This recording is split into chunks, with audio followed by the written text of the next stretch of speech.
Today I'm having ramen with an egg while I'm waiting for this machine to heat up.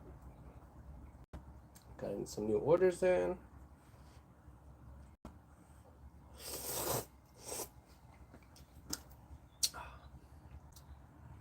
Let's see.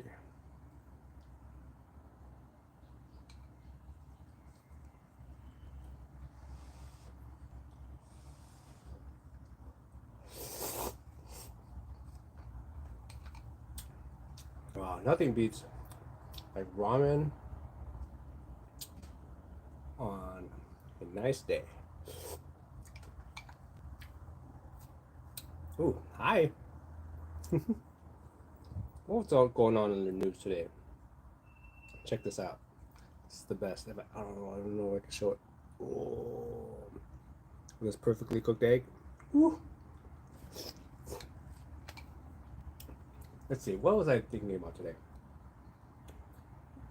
I was thinking about. I was watching the press conference about, like how Trump's talking about the education and how he wants it to be like the European countries, and it got me thinking about. It got me thinking about my Norwegian cousins. So for those that don't know, I'm Vietnamese, and back when the Vietnamese War ended, refugees went everywhere. Some went to America. Only in my family. Some of my family went to America. Some went to Norway, and some went to Australia. Now, every once in a while, my Norwegian cousins would come and visit.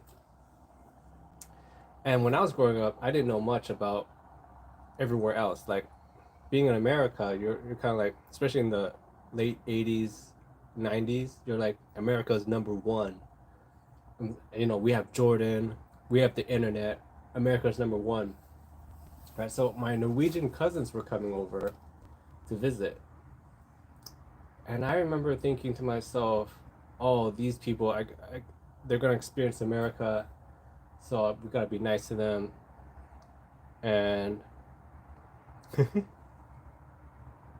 oh, thanks. And when I think about Europe, I think about like Charlie and the Chocolate Factory, right? Like Charlie's sharing a bed with his grandpa. Like I'm thinking like dirt level villagers, right? And or what's another? Oh, Mary Poppins, where like they're chimney sweeping and they're dirty. Anyway, so my cousins from Norway come over, right? And I'm like, oh, we gotta show them around, and America's number one, so I don't know what we would probably have to pay for everything. So they come over, and the first thing they want to do is go shopping, right? Shopping, and I was thinking like, really? You want to go shopping? Okay. Like I'm thinking like, we got the American dollar. I don't know how far your money's gonna go, because also as I'm a kid, I'm thinking foreigners, their money isn't worth as much, and they go on a shopping spree, and I remember they were buying everything, and this is like late '90s, or oh no, like mid '90s, and they're buying like VCR, VCRs, TVs, clothes, and they kept saying like everything is so cheap, and I felt so weird. It feels like how like Americans when they go to like Thailand or wherever, and they just start like buying everything because everything's so cheap. Well, they did that to me, where they came over to. They're from Norway. They come over here and they're like, everything is so cheap. We gotta buy everything.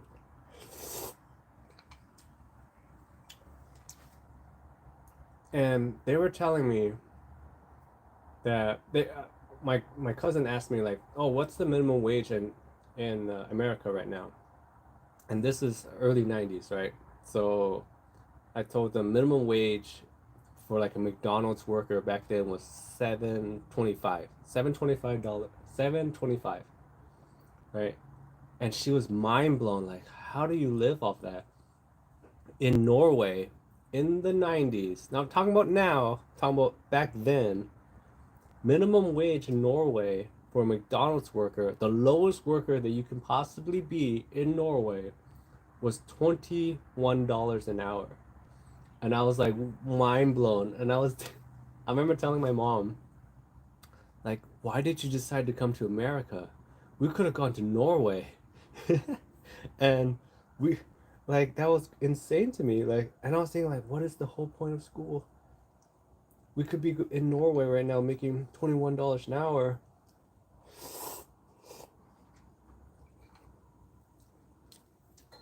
And then so from that point on, my cousins came every year and they would buy everything when they came here. And also they get taxed differently. I come to learn later they get taxed so much. So maybe it evens out. I don't know. But they get vacations every year. It's mandatory vacations. And one thing I thought was very interesting though was, so if you know anything about Norway, it's very cold and snowy over there, right? And so she was telling me that one of the things you do to show, like, kind of like to flex on people, is to show off your tan. Like, they want to be as tan as possible because it shows that you can go, you went somewhere on your vacation that was tropical. And and I was like, oh, I thought that was very interesting. Then it got me thinking about, like, North Korea.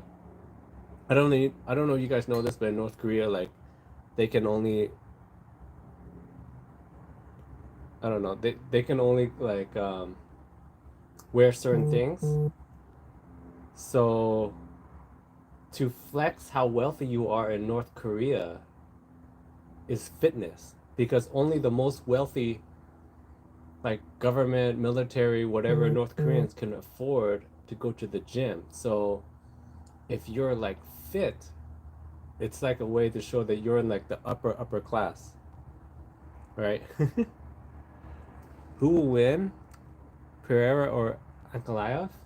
Pereira, of course. Like, and you're gonna bet your savings? Oh, please don't do that. Okay, here's my tip for you. Okay, most important thing about, if you're gonna do anything like that, is money management.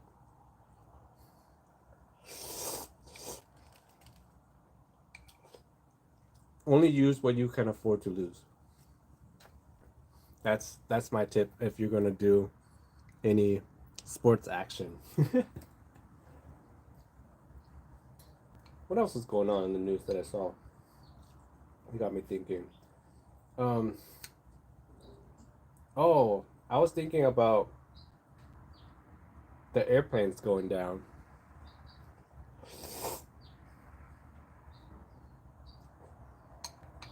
And it got me thinking about, like, back in the old days, you hear stories about, like, pilots. They're like, I don't know, they're drinking or they're doing whatever on the job. And it got me thinking, like, is piloting really that hard? Like, I know when you're flying, right, and you get off the plane, the guy's like, the pilot comes out and he's like, you have to say good job, whatever, to him. And like, and if you look past them, there's like all the buttons and levers and stuff, like, and I was thinking to myself, like, I thought that there was a button or a switch on there that's just like autopilot. So all the pilot does gets is basically all they're doing is landing and taking off, right? The rest of the time they flip on the autopilot switch and they're just chilling. That's why they're like, you hear all these stories about pilots that are like, I don't know, doing coke or or drinking. And I was like, it's because is it easy to be a pilot? Or if you're a pilot, would you want them on something so they could be extra alert? Who knows? But just think about how many jobs there are people are doing right now when they're like altered. Like, imagine you're like a dog walker and you're like on on something and you're just like going. Hi. Sports action, like sports betting. Ooh, sports betting. Do we want to get onto that topic? Oh, by the way, if you guys don't know what I'm doing, I'm eating right now my lunch. I'm waiting for this machine to heat up so I got an order to make couples aprons and other things. So I'm waiting for my machine to heat up. I'm having lunch. I'm chatting with you guys. Sports betting. I mean, okay, that's got me thinking about the whole like meme coins, right? And what you hear in the news all the time is people getting scammed on these meme coins. Like the big one that's going on right now is the one in Argentina where the president kind of like promoted a meme coin and it kind of crashed. And like how if you everybody knows that most of these meme coins are scams, why do people keep putting money into them? Like how many stories do we have to keep hearing about like the Tua coin, the Melania coin, this Libra coin? They're they're all crashed. Like where do they find the people to put money into them? Like why can't they just give that money to me? Because I mean I would maybe I could do something better. I'm talking about any of them, like Dogecoin. Like at the end of the day, a lot of them don't do anything. It's like to me, it's like air money. Just like it's in the air. You know what I'm trying to say? Like it's just it's fake. Like a lot of those coins are fake. I feel like oh, you know what was very popular like maybe like 5 years ago that completely disappeared, and no one ever talks about it anymore. What was it? ETFs? Do you guys remember that? Where they were just doing like art or albums, ETFs, like non-fungible tokens or whatever, and that just completely disappeared. Like all these crypto things are just scams.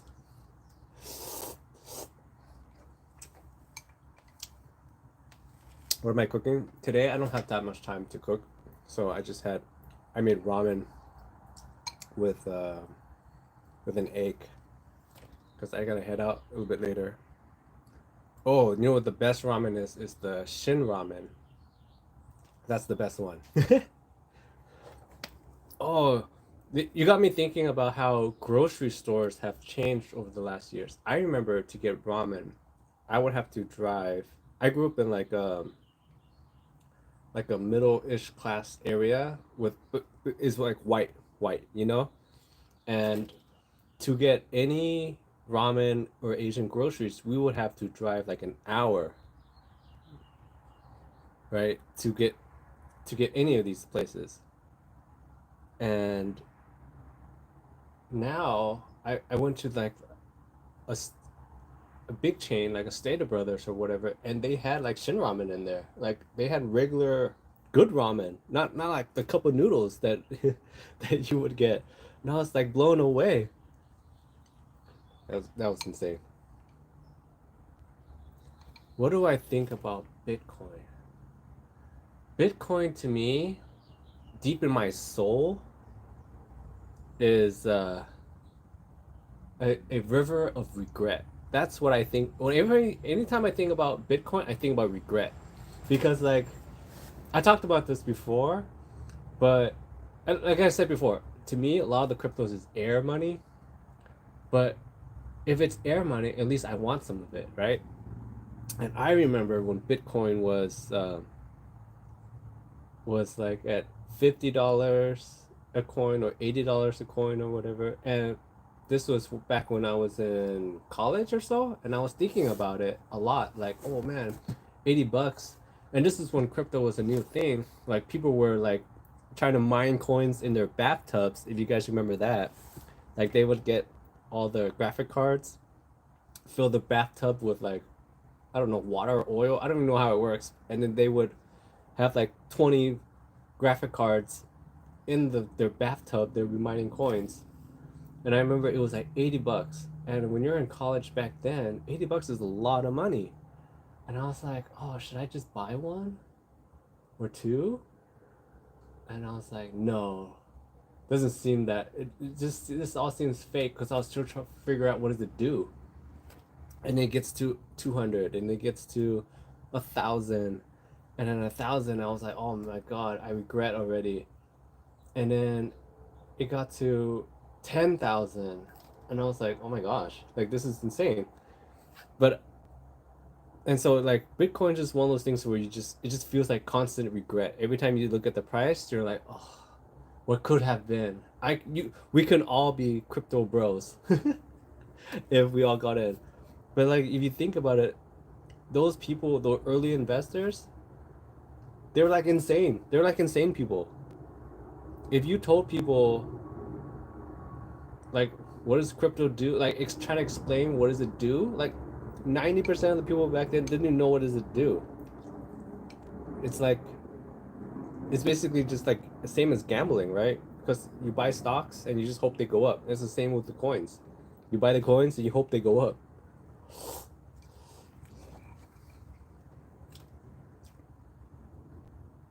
But yeah, I am. That when I think about Bitcoin, I just think about regrets. Because oh, we all could have been there. Oh, but I remember going to the bank and I need to get some money out or something, and I just remember the teller, and this is early on, because I don't know if you guys remember this, but back when yeah, I remember, yes, every time you think about Bitcoin, I'm telling you, you just think about regret because it's like oh, it's at 100,000 now. Next thing you know, you're like oh, should I buy one? I could get a Bitcoin, or I can maybe fix up your house, or maybe get a new car or whatever. Oh, and then next thing you know, it's like at 200,000, and you're like, oh, regret.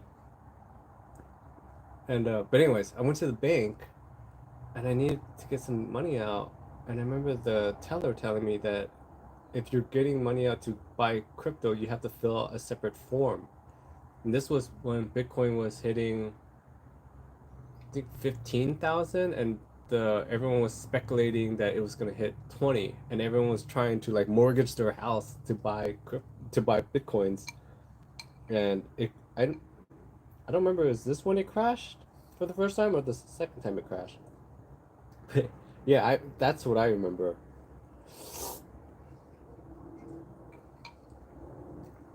All right, I'm gonna stop eating. I gotta make these aprons real quick, and this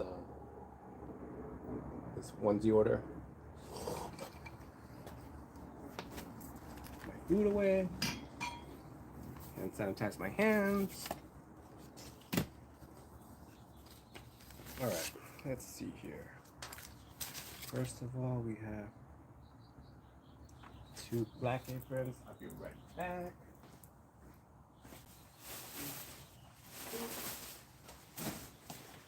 Boop, boop.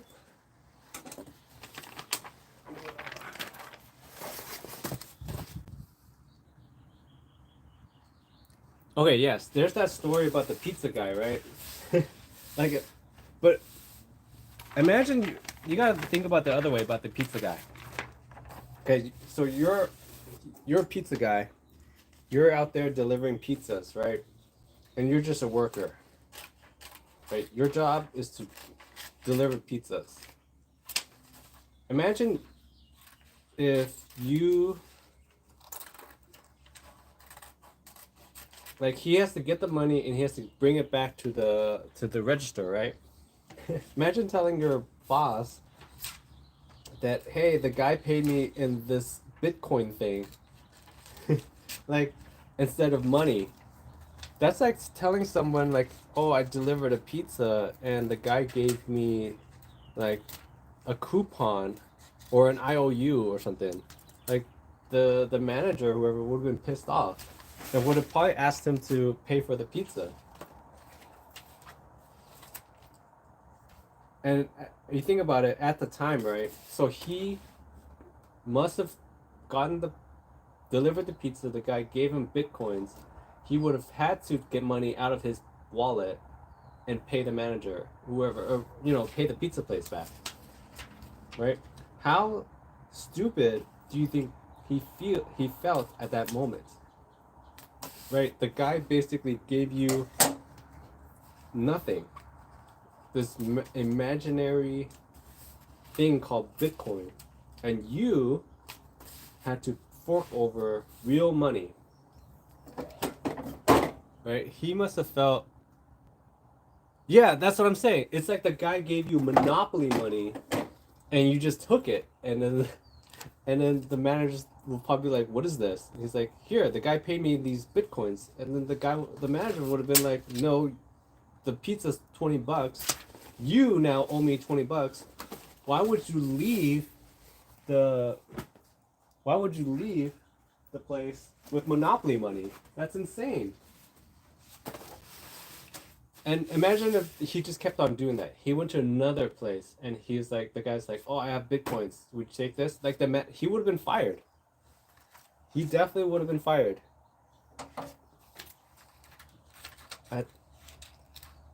But what I think about also, I think about the other guy, that he is like an early Bitcoin guy, and he had a hard drive on a laptop or something, and he threw the laptop away, and it's supposedly in some landfill somewhere. There's like a hard drive that's worth like $700 million, just somewhere out there, and that's that's like a new treasure hunt that's been going on. I saw an update to that story, where he's trying to get investors together to buy the landfill that he thinks it's in, or where he thinks it got dumped to. So he's getting investors to put money together to buy the landfill. Imagine being that guy, where, let's say he gets the money together to buy the landfill, right? Can you imagine spending the rest of your life like basically digging through the landfill section by section by section, in the hopes that you're gonna find this laptop slash hard drive? I think I don't want to be that guy. It's like the feeling inside his soul must be so heavy. You know what I mean? Right? He's buying a bunch of trash. Like, that's insane. If I was the landfill, I would totally sell it to him. Like, you want to buy all this trash? Like, okay. As he's sifting through, since he owns this landfill now, right? It's not like you could buy the landfill. I mean, I guess you could. You could buy the landfill, but more trash is coming. So as you're sifting, he's got to hire like people to sift through it. So like, yeah, like it's a big investment. I mean, I guess if he can find the laptop, it's worth $700 million. So as long as he finds it before he blows through, and imagine he buys the laptop, right? And I mean, he buys the landfill, and he's spending money to find it, and he finds it, but he spends exactly $700 million to find it, and he ends up with nothing. That's insane. Yeah, so this is what I'm making. These aprons, I don't know if you can see it. They're basically custom name. This one says Shoe Chef. The other one I made earlier says Head Chef. And that's it. That's for this order here.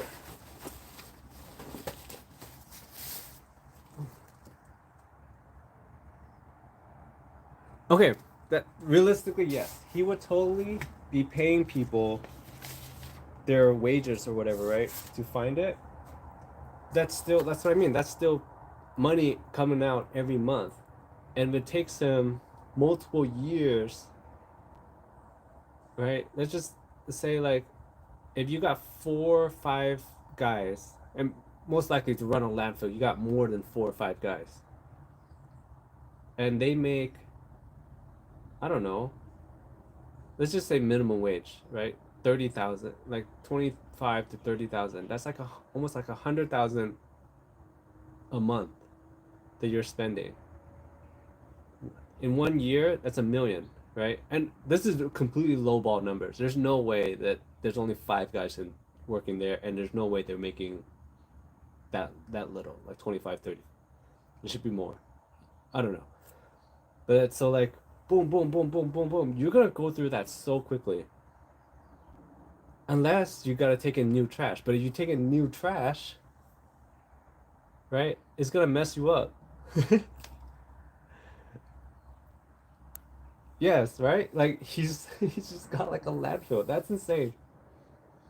For some reason now that's got me thinking about this the California like rail system, this high speed train that's been on the news lately. And oh, that's like billions of dollars. So I was watching this documentary on it, and supposedly they were supposed to be done like a while ago, and now the projections are like 2030 or something like that. And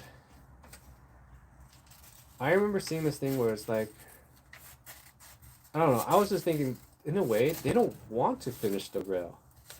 If you finish the high speed train, think about all the jobs, right, that are now done.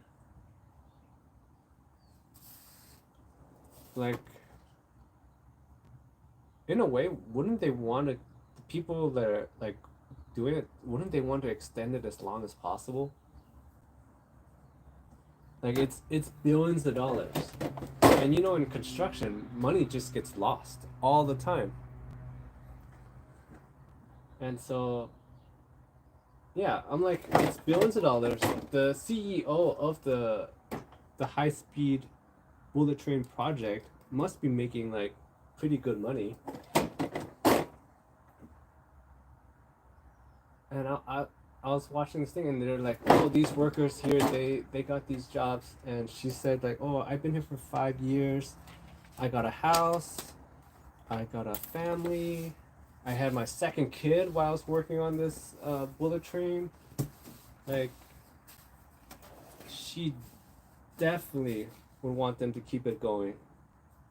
And imagine, it's like the old school, like American way where, do you remember those stories where like, oh, I worked at the Ford factory, and you know, my kids now work at the Ford factory. Like, this bullet train to me feels like one of those projects in California where they just keep on going, right? Yeah, like, but I'm talking about just to build it right now, because they said that this, for those that aren't in California, there's a high-speed bullet train that was being built forever now. And I remember hearing about it when I was in college or high school or whatever, and it's still not done. It's been like 15 or 10 years now, and billions of dollars later. And they're saying that to actually finish the whole project, it would cost $100 billion. Now, keep in mind, California just had this crazy wildfire, right? And they're saying that this wildfire caused about $200 billion worth of damage. Now, when are they going to have money to finish this train thing? But they're at the point where they built so much of it that they can't stop now, because that's even worse. Like, to stop a project and to keep it going, that's way worse than to like just finish it one time.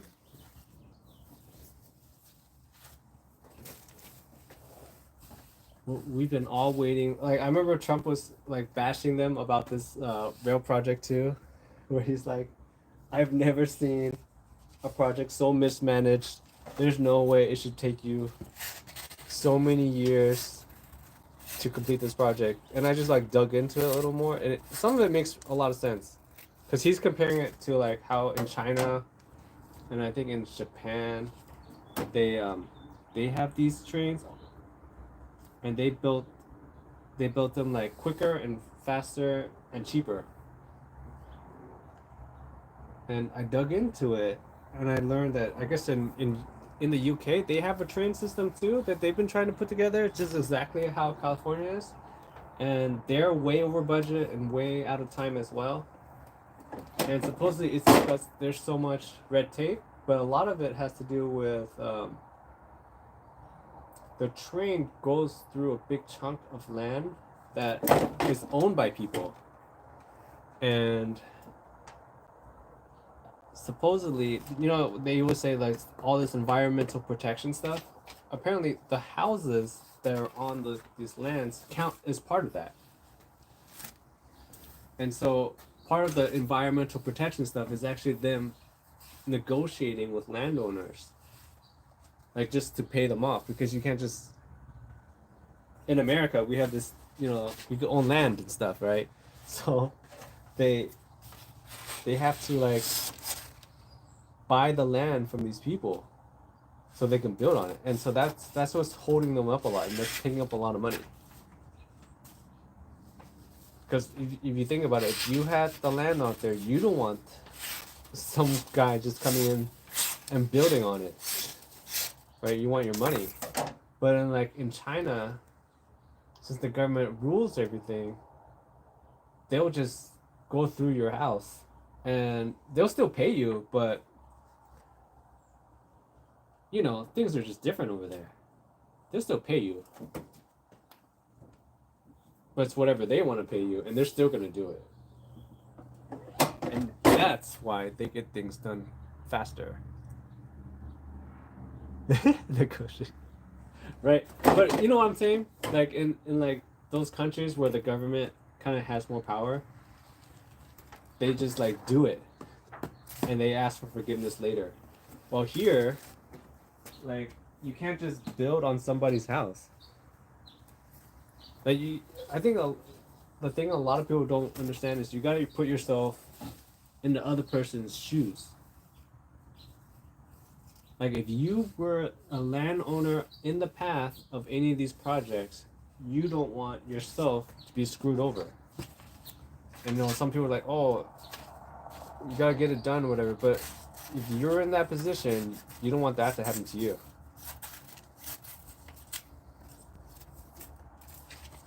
So yeah, that's how I feel about that. I'm sorry, what time is it? I'm trying to figure out. I'm trying to get this made. I got this order of shirts in. I'm trying to get it done. I got so many other things to do. It's basically a company that needs company shirts made.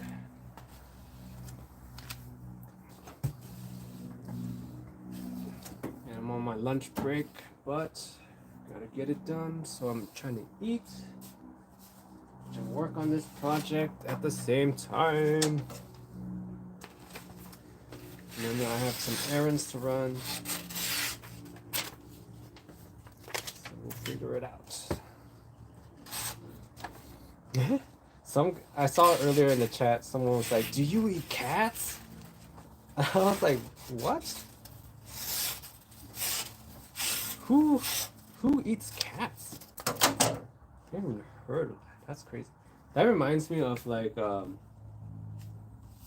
anatomy class. I don't know if you guys took anatomy in high school, but there's a section when you're in high school, you take that class. There's a part where they have you dissect some cats, like cut them open or whatever. Oh, nice! You just made some ramen. Awesome.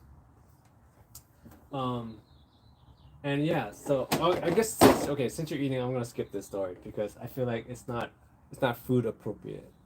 I don't want you to just make ramen and then and then regret life. So yeah, I'm gonna skip this story about cats in anatomy class.